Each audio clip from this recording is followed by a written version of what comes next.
everyone. Welcome to Champion Your Culture, the podcast where we dive deep into the heart of leadership and organizational culture. I'm Ryan McCarty. And I'm George Rogers. Together, we're here to guide you on a journey of personal and professional growth. Every week, we bring you insights, stories, and strategies to help you and your company thrive in today's dynamic world. So whether you're leading a team, running a business, or just eager to make a positive impact, you are in the right place. Let's jump right into today's show and champion a culture of purpose and passion. Welcome to Champion Your Culture.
Zoom? Try now. Yeah, that's weird. Huh. There we go.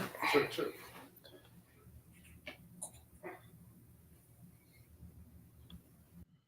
And we'll rock and roll.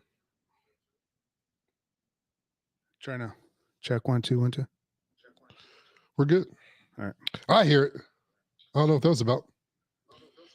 Hopefully it's good for everybody else. Appreciate that. Shout out to you. Unless they're hearing this through the computer. I don't know. Hey, they hear us, so that's the good thing. I don't know who that was, but I appreciate that. So nobody could hear that whole first part of the podcast? I guess not. Well, anyway. Start all over? Yeah. Well, I was going to say is last week was a really good week because we were able to give care kits to those that were or have been through a traumatic brain injury or have a currently or had a brain tumor. And so those survivors that have been through that. And so, yeah, being able to do that through and with my sister, Delana, shout out to her, having gone through that herself. Yeah. And that's really what my point was before the audio kicked in was how important it is, I think, for us to find ways to discover purpose in the midst of our pain, right? Yeah. Because having gone through what she went through, now in assisted living at 45 years old and not really having a lot of, she's not mobile, right? She can't drive herself away from there. So being able to do things that bring her joy and finding that joy and helping others, that's that's culture good, man. I mean, that's really what we're doing is like, how do we curate a culture where the whole business is able to find their cause and through that, be able to motivate and mobilize everyone around that cause to get behind it as a collective movement of good. And so just being able to do those type of experiences for us at Culture of Good, it just reminds me what we do every day and why we do what we do every day and the impact that can have. So are we good on audio now? Yeah, we're good. We're good. All right, well, geez. We're rocking and rolling. Who knows?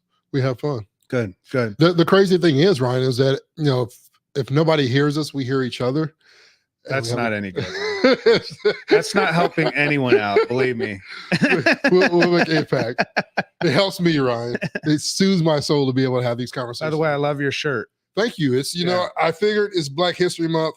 And I'll say this as a Black man, I feel like I can say this, and I hope it offends people, and like I'm okay if it does, and I'm okay if it doesn't. But the reality is, it's truth. Like there's a part of me. So I was asked a question, George, why don't you make these posts about Black History Month? And the reality is, and I think I want to say Morgan Freeman made this statement. And I'll say, you know what, that's 100% correct, because I've never in the last 3 years I stopped really participating in Black History Month because I don't feel like it allows us as Black people to really get where we want to be. Instead of a Black History Month, it should be American history, number one, right? And it should be celebrated throughout the years. It shouldn't be condensed into a month. Should be, but it's not. Right? And it's not. That's the problem. And so if we stop celebrating this month and compacting it as if we're forcing, you know, take these 28 and every once in a while, like this year, we get 29, we get an extra day to celebrate Black history. We are Black history. We are history. And so for me, I could go on about it. Well, American history is Black history. American history is Black history. And so the shirt. Yes, talk about it. Is just a few things that were created by Black men and women. And so at the bottom of it says, and you're welcome. So, you know, you're welcome. So let me read it. The clothes dryer. Blood banks. Mailbox. Potato chips. And everybody with high cholesterol said hallelujah to potato chips. And amen. Traffic lights, peanut butter, automatic gear shift, America's first clock. Yeah, just think about that. Over 70% of Americans should be thankful for a Black person creating the gear shift. Yes. Otherwise, we'd be in trouble. Oh, I know. You know, so just wanted to celebrate that. I love it. And I wore my special, these are special shoes to me. I got them, and I didn't even know the design, but these are cool shoes. They're kind of a Bronx in Ghana nice. style. So they're designed after that. But inside the shoe, it says sharing stories and building community. Yeah, I love And so I love the inside of these. And, it was special to us because one of our faithful podcasts, one of our podcast family, culture champion families, Flipa, is from Ghana. And so when I saw that these are Ghana style, and she's been a supportive of ours since we were at the bottom, and we may not be anywhere, but we started at the bottom and she was there. So shout out to our good friend, to all our viewers in Ghana that are supporting our podcast, and she's kind of been the pillar over there for us. Reps. Started from the bottom, you were there. Yeah. Started from the bottom. You're still there now. And you're still coming around. So we appreciate all our supporters. Yeah, thank you. Especially those overseas that are shouting out and staying up or watching us when they get ready for work, and that are doing good. So that's my special Black History shirt. Love it. And I'll try to find some more to wrap this month, but this is my Black History shirt for the month. Love it. But at the same time, hey, Black folks, people of color, and my white brothers and sisters. Yeah. Let's celebrate American history, Black history all year long. And let's not remove Black history from American history. Let's not segregate it right now. Yeah. More and more. I mean, it's always happened, but it seems to be moving in that direction again. Maybe in a coming episode, we'll be able to just focus on DEI a little bit. I know we were talking about that and how important it is to identify what we're trying to get accomplished here within that. And then also there's a pushback recently against it. Right. And why that pushback is happening and what our response as a culture of good, right? And those that are championing culture and championing diversity in people, what our response should be, right? How we should really be supportive of any type of diversity, equity, inclusion effort within an organization. But we have to get past the surface level performative type stuff that leaves a bad taste in people's mouths, right? We certainly may not be able to all end up at the same place, but at least we can give everybody the same opportunity and the same swing at this, and I think that's really what we want to see happen. So today's topic, really important stuff, because you were talking about how you had a conversation with someone about, can I be a powerful leader? Yeah. And can I also be emotional? Right. In the sense of, now, again, when we say emotional, there's all kinds of emotions, there's people that say I'm not emotional, but they have 6 kids. Yeah. And you're like, how'd you get 6 kids in? You was working some kind of emotion. Got some emotion. You got emotion, erotic emotion. You got, you got something going on, or you have bosses that are more militant style. Right. More the cowboy. We've talked about that instead of the shepherd, and their leadership style is more forced on you instead of fostering something in you. And in that, there's that question, I think, that you brought up, you were texting me about it, just like, can we have the strong leader and also be compassionate?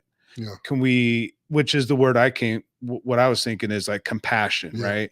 And we've talked about that before, but also empathetic, like, and we'll break that down a little bit, because empathy, it turns out, is really the cornerstone to effective leadership. Yeah. So we'll have a boss that's like angry all the time, but anytime you bring up any other emotion like hurt, pain, feelings of abandonment, things that are going on internally or at home that people bring to work, fear, all of those things, or just the care for others, that's considered touchy-feely and emotional, but somehow intimidation's not.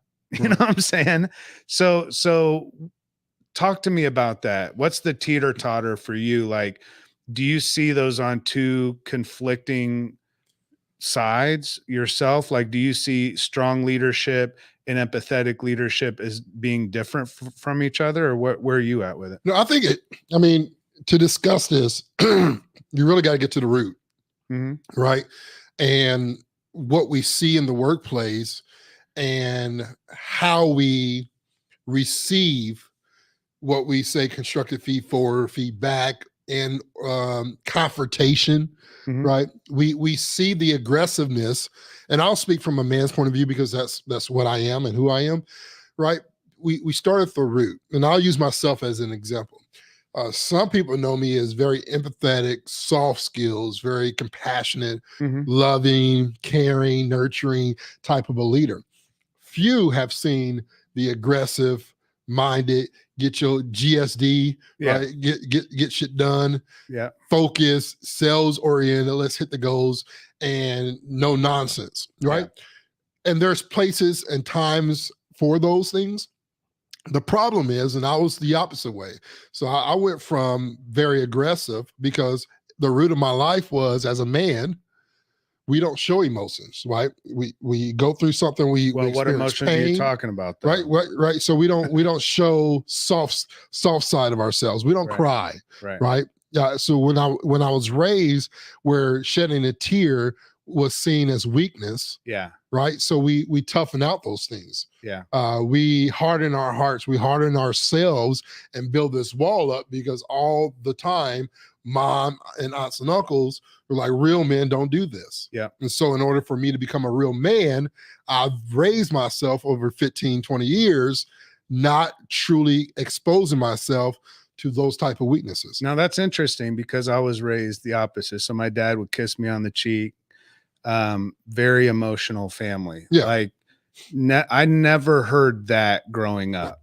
Like, well, I never had a dad either. Exactly. That's what I'm saying. So like I'm learning, even as we're talking, because for me, it was quite different. It was very, not suggesting my family used empathy or emotions. If anything, my family was less about like express your emotions to the fact of like, you don't have any. If you're having a bad day, just think about good stuff. Right. Don't bring up anything negative. That kind of thing, like kind of avoiding emotion altogether. Anger, all of it. Right. So that's a whole separate thing. So it's like, it wasn't real men don't cry. It was real men cry, but get over it. Yeah. You know what I'm saying? Yeah. And so you have yourself, you discover yourself in those rooms. Where for so long you have this experience in a lifetime where emotions are not shown in that way. Now you can celebrate wins, victories. If you lose, you better not cry. Like in sports, man, a lot of times, especially I go to sports events now, and kids cry. And it's like the childhood memory of what would happen if I walked off the field or off that court or off that mat crying, what would happen to me. My mom was always going to give me something to cry about. That was the thing, right? Like if you're going to act that way, I'll give you something to cry about. So it was like I was experiencing an emotion, but I was taught that part of the emotion is not part of the lifestyle that I should live. That's not part of the equation. And so as I got older as a man, I experienced death. That was near and dear to my heart, right? Losing my grandma at 2005, that was like I lost a part of me because that was the anchor, not only to me, but that was the anchor to our family. Right. Once grandma left, a lot of things just kind of, and that's the way our family has lived. She was a glue that she was the glue things together. Right. And so now we have family and there's family functions of thing, but it was somewhat of a dysfunction. Once grandma, the anchor kind of went, everybody was here. We started moving away. We started growing our own families. We tried to do our own thing. Like Thanksgiving, everybody was there. Sunday, meal, first Sunday, everybody was at grandma's. And now we kind of got older and we do our thing. Right. But through that childhood, that death led me to tears.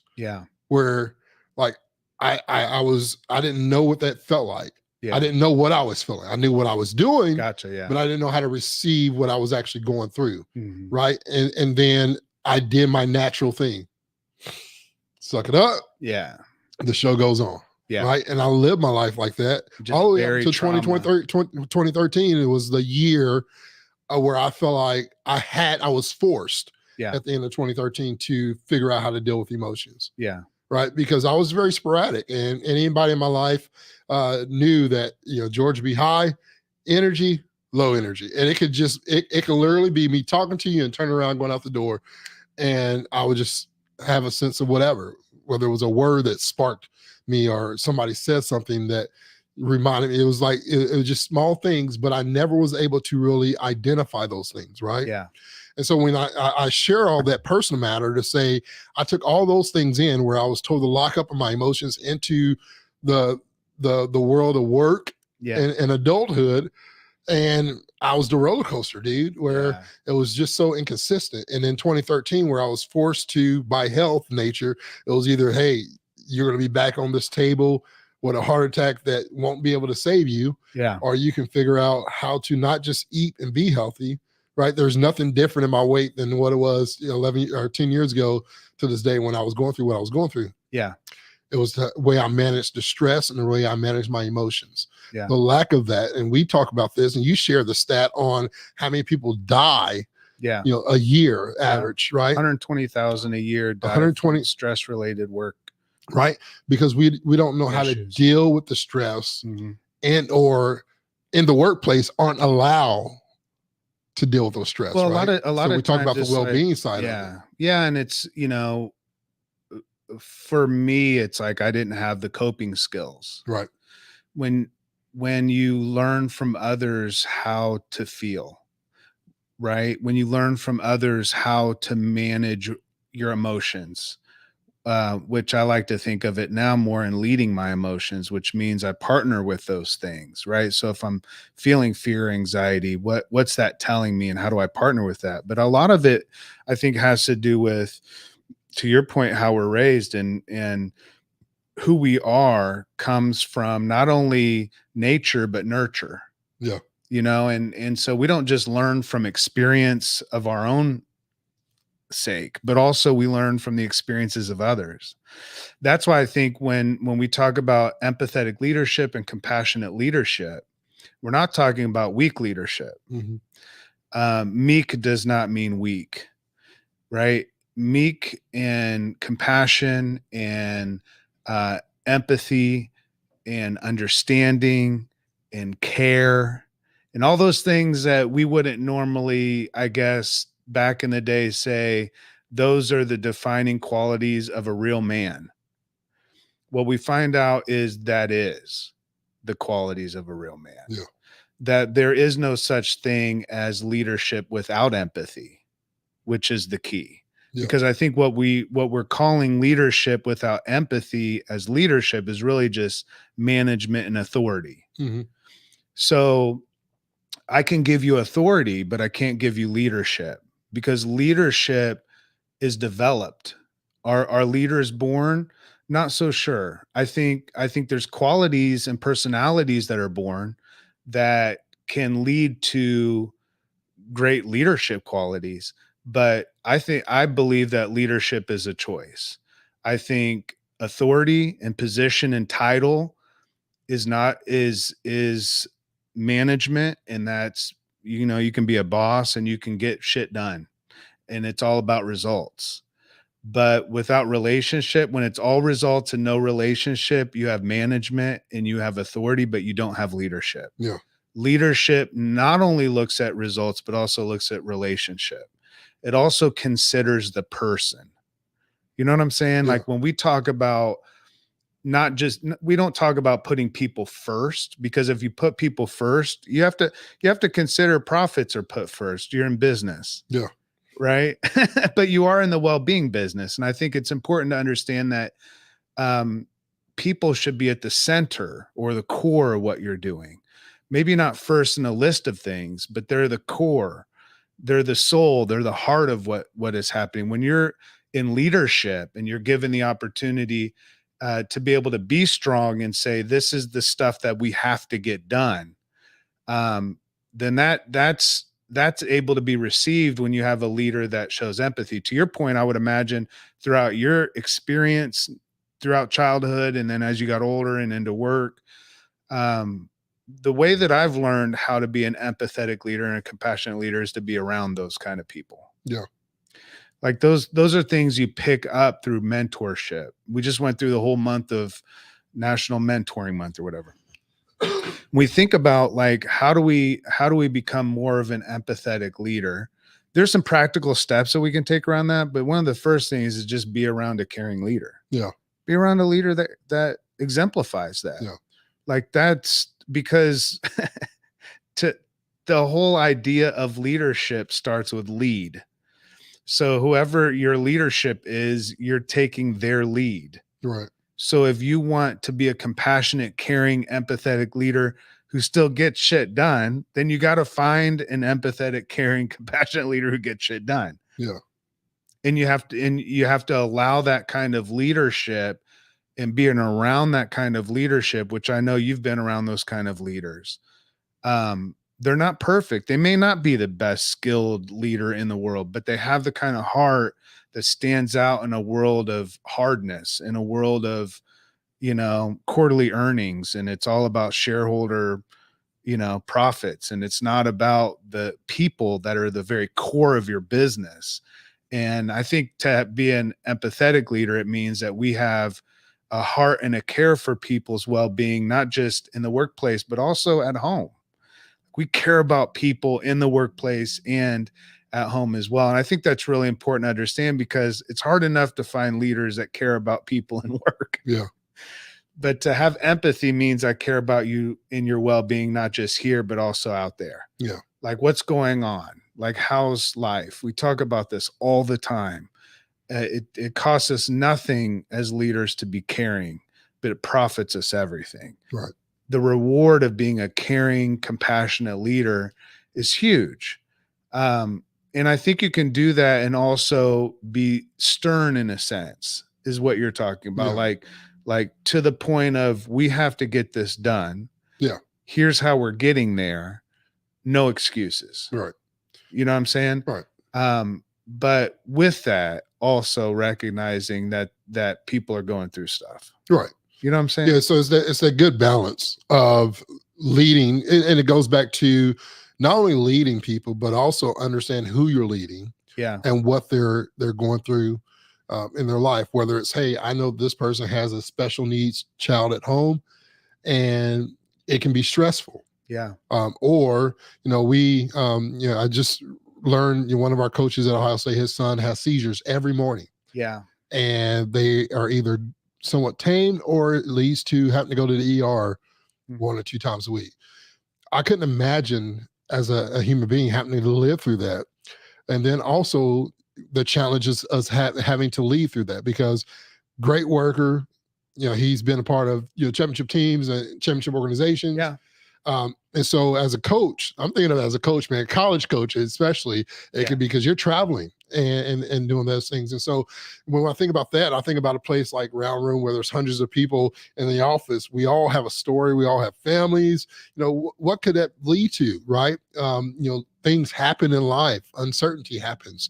Death happens. Sickness happens, right? We've experienced that, here in our world over the last 2 or 3 months, both personally with clients and then with our own families where we've lost a loved one. And so being able to show passion when somebody's going through pain, right, and doing those things. When I had this conversation, it really sparked up this conversation that we're having about cultivating a compassionate strength, right, and leading through pain. And being there for others, being human, right? When I think about, especially as we're in the human resources field a lot with our speaking and with our workshop developments and things of that nature, what does human mean when it comes to that, right? It's not, for me, when I think of the few people that I talk to, human resources, what an excitement about doing compliance paperwork, right? It was about the care for people, right? It was the care for people. The root of most people that I've talked to, is the root of it is people. Every HR person I've talked to is like that. They got into HR and quite frankly, a lot in leaders in general, most leaders I talk to, and quite frankly, some leaders that are just really not great at leadership, still love people, care about people, just don't have those soft skills. That's what I mean by are leaders born or are they developed? I don't even know. All I know is they can be developed. So who cares if they're born or not? Let's develop them. Right. So the idea is like, how do I grow in my leadership? Well, the way that you grow in your leadership ability and the skills that are necessary to really be a leader you're always going to be growing in the hard skills, right? Getting better at your job. But getting better at your job does not mean you're getting better at leading. Yeah. And so when you're getting better at leading, you're working on those soft skills, or what we would call harder than hard skills. Yeah. Right. You know what I'm saying? Yep. The stuff that you don't want to, many times I think it's like kind of gets put on the back burner, because how do you quantify empathy? That's the issue. What's the ROI for compassion? Yeah. You know what I'm saying? Like, we can talk about stats that employees that have a highly engaged, when there's a highly engaged employees, we're seeing a 21 increase in productivity, right? Yeah. Profitability rather, because there's a 20% increase in productivity. Right. So we know that compassionate, empathetic leadership, there is an ROI. It's the thing is, like, we're measuring companies based off of profitability solely. And I think that's important, right? Because if we don't stay in business, there is nothing to measure. So we have to be profitable. Yeah. But in the midst of that, what are we doing around here? You know what I'm saying? Like, what do we do at work, and how are we leading? How are we leading? And I think that's important. I think, to be compassionate does not mean, as I was mentioning in the end, to at all be measured as weak. Right.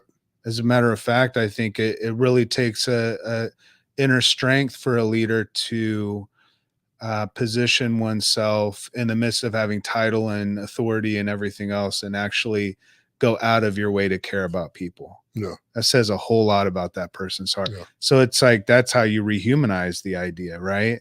And empathetic leadership has a direct impact on employee engagement and productivity. I mean, there is ROI. Yeah. Let's talk about that, because when we hear empathetic, you said some words that sometimes humans say weakness. Uh-huh. So we talk about empathy. We talk about the word soft skills, and the word soft, obviously, some people, I mean, it's just words. Let's just call it harder than hard skills. Harder than hard skills, right? Must be, because not everybody's got it. Not everybody's able to adapt to it. Can we talk about, because the truth is that empathetic leadership, as you said and have spoken, directly correlates with higher employee engagement, right? It's an impact. It boosts productivity. We've seen that. And whenever there's engaged employees and productivity is higher, that means profitability is then increased as well. It's a domino effect of what that means. When you hear empathetic, if there was a Ryan Esther instead of Webster, it was Ryan Esther dictionary for empathy. Webster yeah, if you were to define, because we always I just these think words. of it. How do you think of empathy in leadership for those people who are trying to understand and really address that emotional but professional need for their talents, their employees, and things of that nature? When you hear empathy as a leader and you say, hey, I think every leader should have an empathetic spirit about them. Yeah, I would what say are you it saying? comes down to three things. They're caring, they're supportive, and they're understanding. Yeah. Caring, supportive, and understanding. That's it. Yeah. Nurturing, which a lot of times to your point, I mean, we genderfy everything, right? So nurturing is looked at as like the mother's role or the female's role in the house. They're the nurturer. And by doing so, when we do that, when we connect a gender to equality, we also allow ourselves and give ourselves permission to not be that as men. So I don't want to get too deep into that conversation, but at the end of the day, we're nurturers. Yeah. We nurture. We nurture our kids. We nurture relationships. We're nurturers at work. We're cultivators, right? We're planters. We grow things. So in all of that, we have to be caring and supportive and understanding, because that's that heartfelt type of leadership. Yeah. That's not a weak leadership by any means, because it takes a lot of strength for a leader to be caring. Right. takes far less strength and far less power for somebody to come in and bulldoze a room. That is not strength. Yeah. That is not power. That's weakness. Weakness is not being able to go into a room as a leader and control your own emotions. Yeah. You know what I'm saying? Right. Some people attribute strength to being an asshole. Yeah. You know what I'm saying? Right. Like the more of an asshole you are, the more strong of a leader you are. Yeah. And that there couldn't be anything that could be further away from the truth. If anything, true leadership is for those that are understanding. Yeah. True leadership are those that are supportive. True leaders are those that are caring. Outside of being caring and supportive and understanding, again, that doesn't mean that you don't have expectations, but the way that you lead is less driving results and more about developing relationships. And by developing those relationships, that drives the results. Yeah. But if all you're focused on is driving results, you're going to do so at the consequence of the well-being of the people that you're leading. Right. You have to rehumanize this experience. That's what we're saying on this podcast. Now, how everybody else out there is doing it, and maybe that's just me. I don't know how you feel about it, but for me, it's like I don't know that leadership exists outside of the sphere of empathy. Yeah. Leadership doesn't exist outside of the sphere of caring about people. Yeah. The moment I watch someone's behavior and I see that they don't care about someone is the moment that you've lost it. Yeah. I was looking at some of this research. I want to share some of this because it kind of aligns with Lighthouse Research and Advisory, our peace study. So we did a peace study, performance engagement. What does a data say? Let's do it. Let's run it. It's been a while. Go. And this is brought to you by Lighthouse Research and What does the data say? What does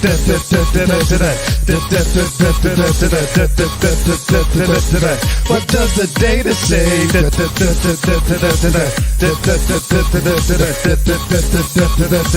What does the data say? Data.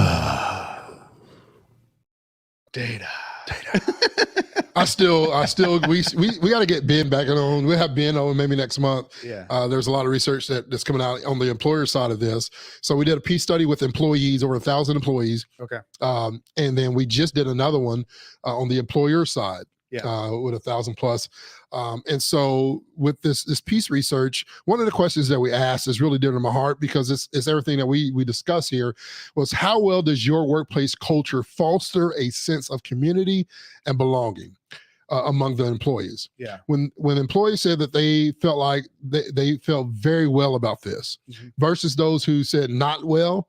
So those who said, hey, I feel very well about this. My company does foster a sense of community and belonging in the workplace. Yeah. One of the things that really touched my heart was it aligned with some of the values when it was literally 7 times more likely for employees to say, hey, listen, my company's workplace culture aligns with my personal values when they have that sense of community and belonging within the workplace. Another thing that struck me as well was just in the same connection for those people who had that sense of community and belonging, literally 6.5 times more likely to say they feel accepted, respected, and appreciated at work. Yeah. When we think about being accepted, respected, and appreciated at work, that is the very psychological root definition of belonging.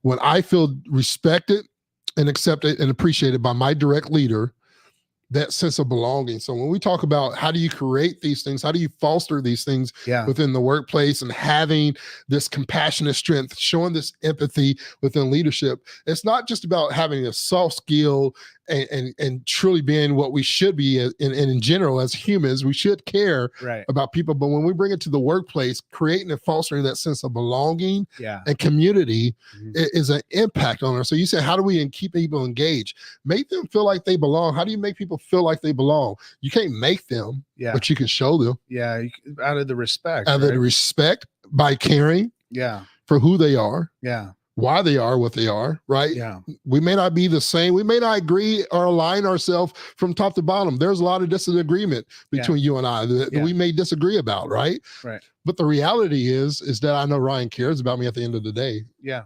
Besides our differences on how we may feel, whether it's religious, political, business, whatever the other shit there is, right? Yeah. After we get into having that conversation, I know I can stand up and hug my brother. Yeah. Right. Yeah. And so when we talk about that empathy, caring, and giving people that sense of belonging, where at the end of the day, there are going to be differences. And you may not like everything that George does or says. You may not like everything that Ryan does or says. And it'd be scary if you did. Yeah. I wouldn't know what to do with you if you liked everything I did or Yeah. said. But the reality is that there can be respect there. And I think that's important because that sense of belonging comes from what we're talking about today, having that compassionate strength. Right. Because people feel it, people, whether or not you belong or not. Right. Pretty quick. Yeah. You can feel it. You can sense it. It's a really good way of describing empathy, in a way of talking about how you can sense something. Mm-hmm. So when you were talking about how I define empathy, and through those words and so forth, but excuse me, when I think about empathy and I think about having a sense of understanding, it's not that I understand everything you're going through, but I have a sense of it. Yeah.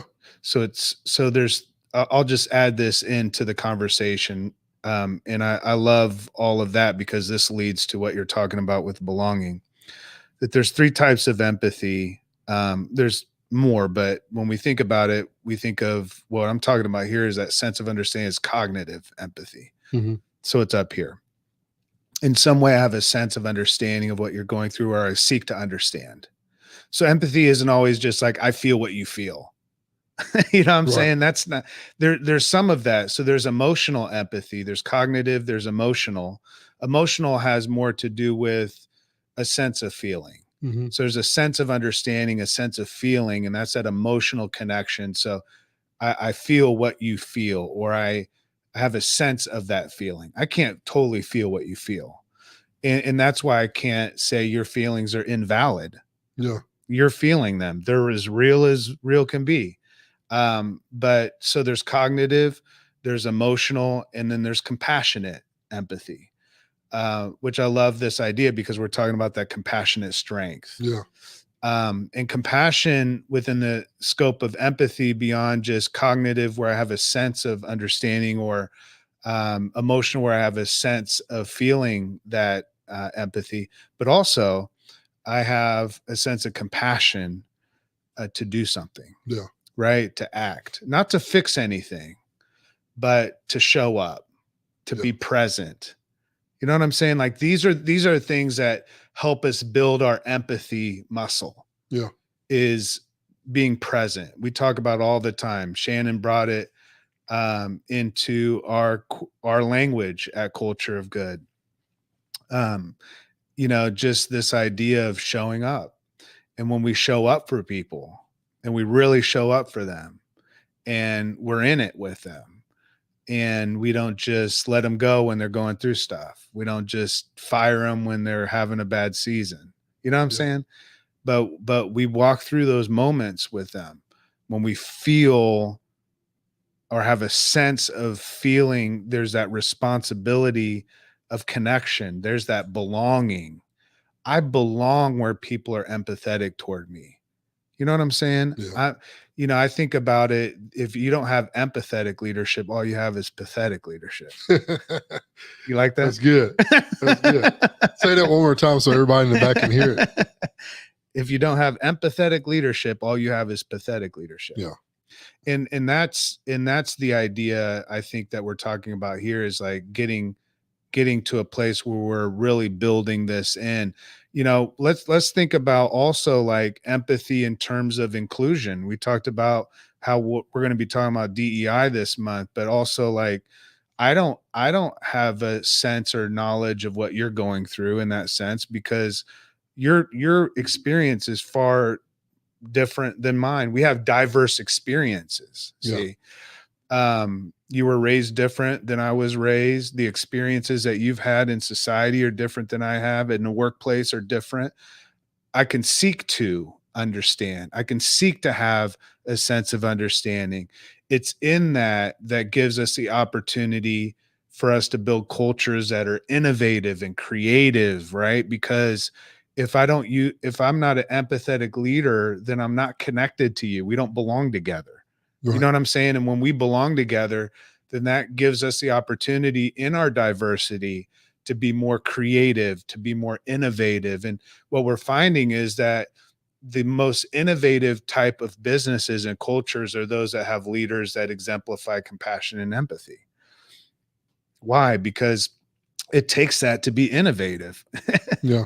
You know what I'm saying? To embrace diversity of thought, to embrace diversity of experiences, to understand that if employees feel like they're understood, then they're going to be far more ambitious in terms of being innovative within their work. But if there's leaders that are just like, you don't want to ever stick your neck out because you don't know if you're the next one to get it chopped off, Yeah. then you're not going to be innovative. Yeah. You won't be creative. Yeah. If you see a creative culture and an innovative culture, I guarantee you're also going to find empathetic leadership. Yeah. So we're talking then long-term benefits Mm-hmm. of empathetic leadership within the organization and how that impacts a lot of things. There's a lot of different type of domino effects, what it can do to the organization's culture, Yeah. right? When we have leaders who care, who show up, as you said, and the most important thing of all leadership, and we put this at the forefront, leadership begins with self-leadership. Sure. And so when we say showing up, just as much as we show up for others, that was the thing that I had to learn, right? Is that I love showing up for other people, but man, I had to show up for myself. Yeah. It takes a lot of I would show up self-awareness. drained with Yeah. nothing to give for people. Yeah. Now I'll stay at home Yeah. when I'm drained, Right. to find myself or Yeah. to get stuff, with my family. Yesterday, had opportunity just to sit and enjoy Dexter, Yeah. right, and watch and listen to him. I went downstairs and I'm thinking he's on the phone with his sister. We call his sister our adopted girl, Lene, and they're playing games. And I'm sitting here thinking, I didn't have either one of these kids. Yeah. But they're mine. Yeah. I claim them as if they're mine and raise them as such and take Yeah. care of them as such. And here they are. One's 20 plus. I won't say her age because she might get mad. But she's a Yeah. 20-year-old young lady who's become a great woman in this world. And here she is spending an hour, almost an hour and a half, probably straight playing Fortnite.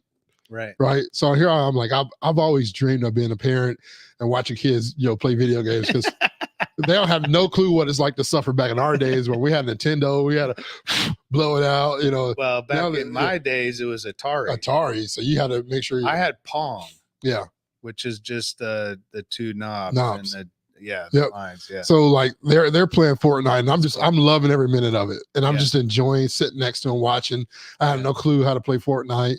A little bit maybe, but I ain't great. He won't let me be on his team or his squad.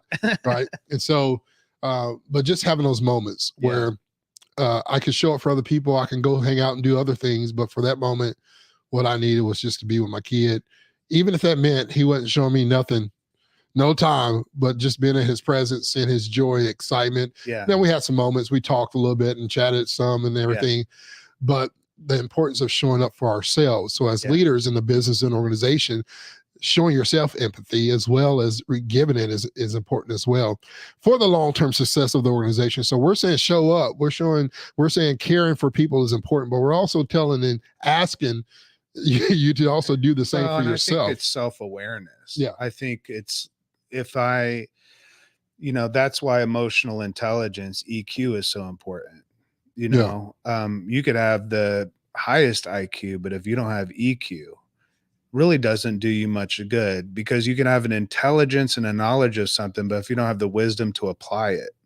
So I would say EQ is just as, if not more important than IQ, in the sense of going beyond knowledge to wisdom on how to be self-aware, even to be able to spend time with oneself and lead oneself, and to be able to recognize, as I was mentioning earlier, what are these emotions coming up in me? Yeah. How to deal with complex emotions, how to deal with what's going on internally inside of myself. Because to your point, the more that I'm able to lead myself, the greater I'm able to have a capacity even to lead someone else. Now, we've got a third idea here with this, but before we do, I want to take a real quick break. Are we cool with that? Yeah. All right. Let's I go. know we're coming down to time here, but this one's good. So this is for all you HR people out there. We're so sorry for all you deal with, but we do want to laugh at your expense.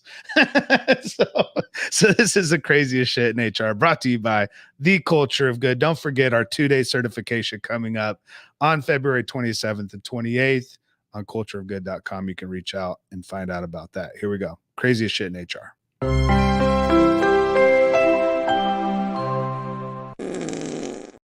All right, so this is on Tales from HR on Reddit. So this is called Drug Screens Gone Wrong. I work in the HR of a medical care's billing office. The recruiters would look for folks who could argue with insurance companies for payments, yet also be compassionate with folks needing to make payment arrangements. Just what we're talking about here. Basically, credit agency. Yeah.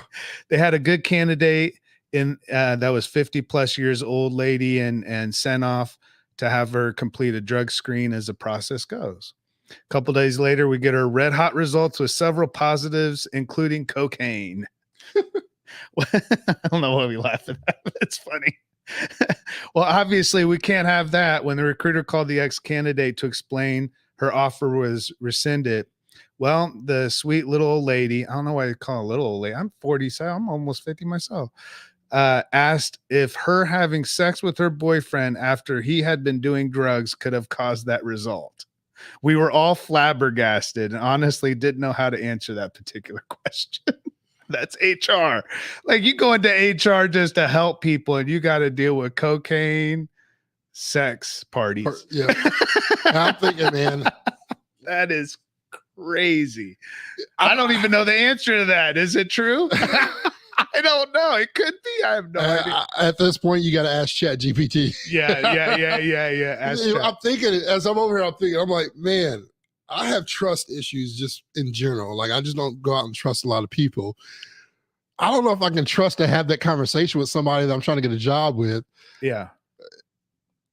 Come on, man. Yeah, that's a come on, man, and a crazy shit in HR. That is crazy. That's all of them. Anyway, I mean, I don't even know where to go with that. Yeah, like, I'm just going to leave it there. You're just going to leave it there. We can just laugh and move on, because I don't think there's an I don't even want to know the answer to that. Don't need to know the answer to that question. But I guarantee you I'm going to Google it afterwards. Yeah. But yeah, so let's get back to this serious convo. But honestly, that is the idea that we're talking about, is that long-term impact of empathy. What are the long-term impacts? Well, you have engagement, you have productivity, performance increases. And when we're talking empathy, we're talking about being a strong leader.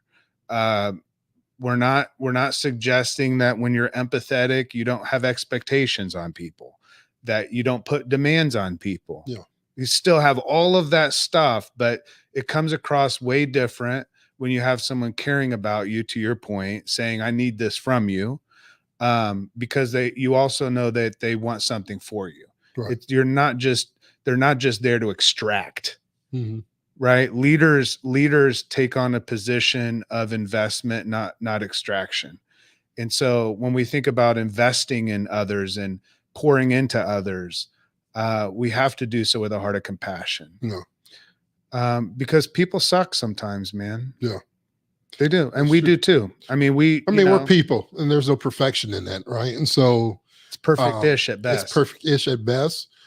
And when and this is something that I've had to learn, when you give somebody the power to where you're expecting something from them, it's expectations. That's the sucky part about things.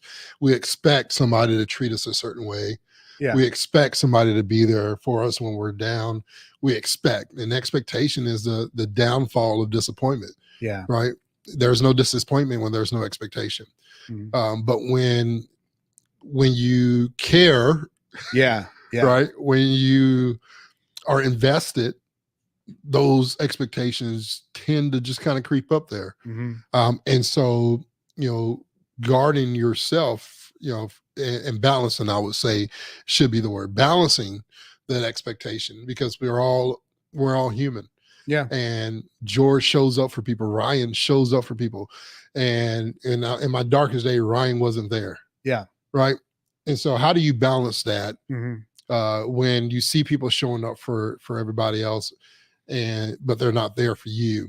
Right. When you have that leader that's always there, and then when you need that leader, because that's the fight. When I need the leader's not there. Yeah. And so balancing that, and I think a lot of it is a two-way street, right? You can't have a wall up as an employee that says you're not going to get past this wall, but when you really need something, expect that person to be there. Yeah, yeah. Right. And so there has to be a balance. And so we don't always say, hey, leader, you got to do this. Employees, you got to be able to let them not only knock at the door, at least crack the window, let's have a conversation, let the air breeze through. There has to be a two-way street, right? There's no one-way street when it comes to empathy and connecting with each other.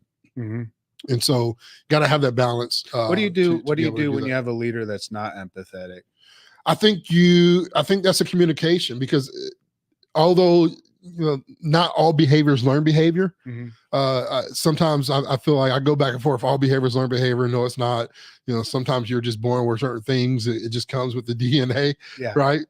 And so that emotion. But I think when you have a leader that does not embody empathy, I tend to want to know their heart.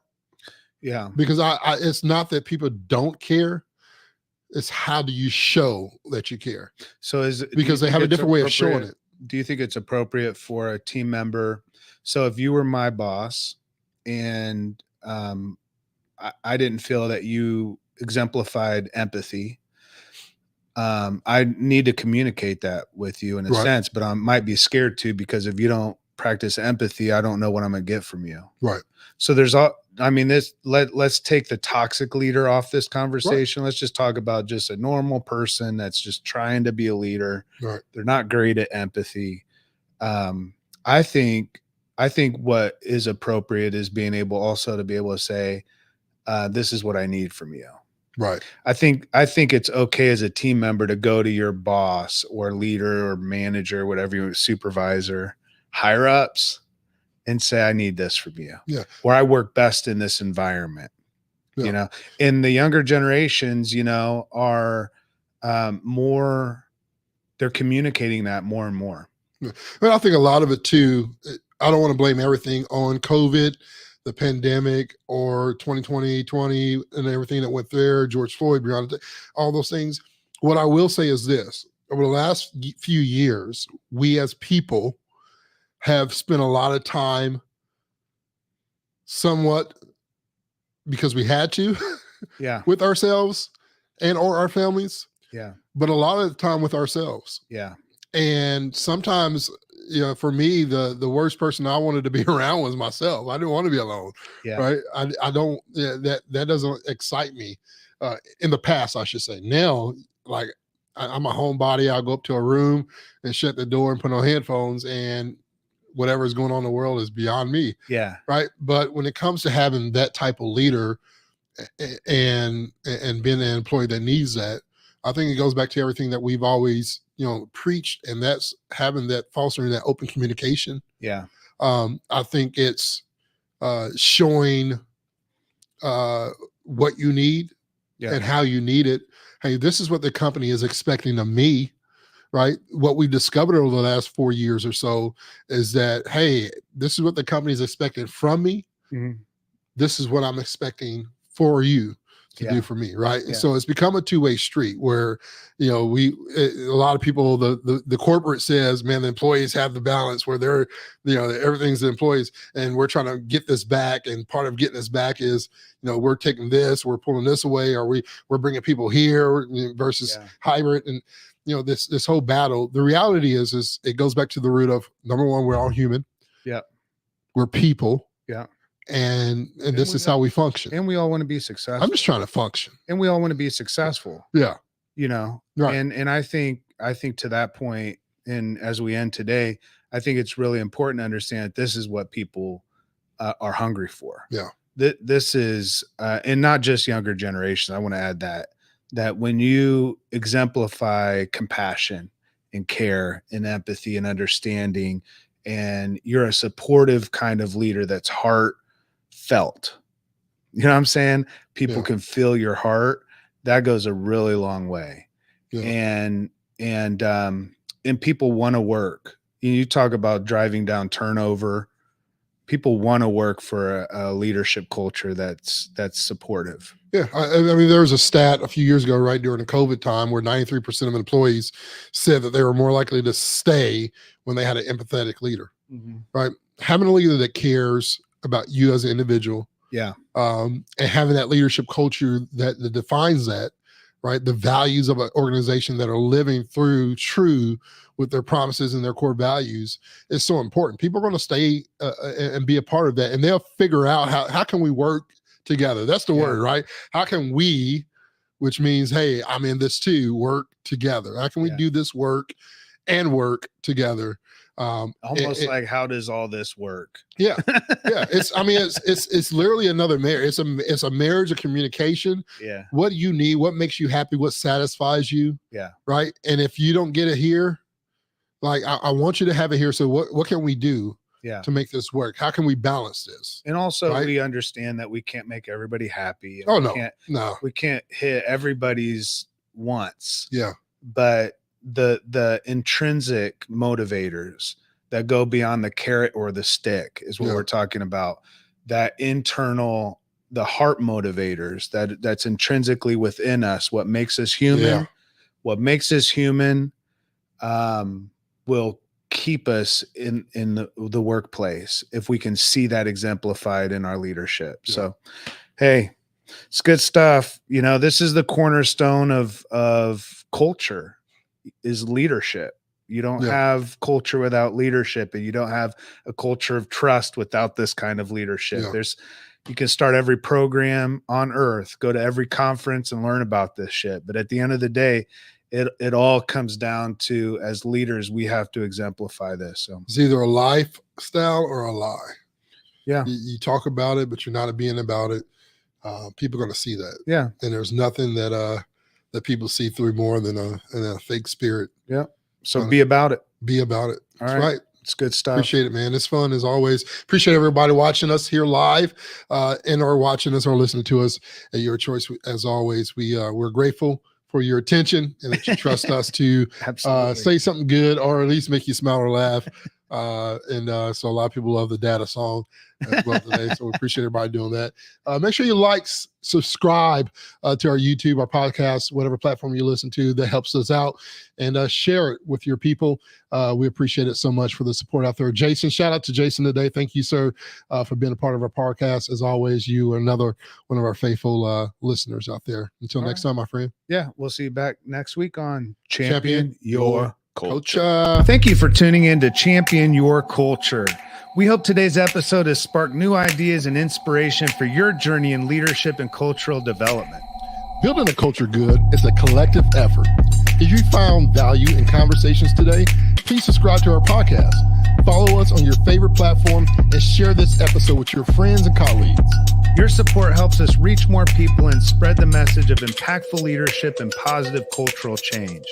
Don't forget to visit cultureofgood.com to explore how you can become a certified culture champion. Every week, we're here to bring you insights and strategies that matter. So join us again for more empowering discussions.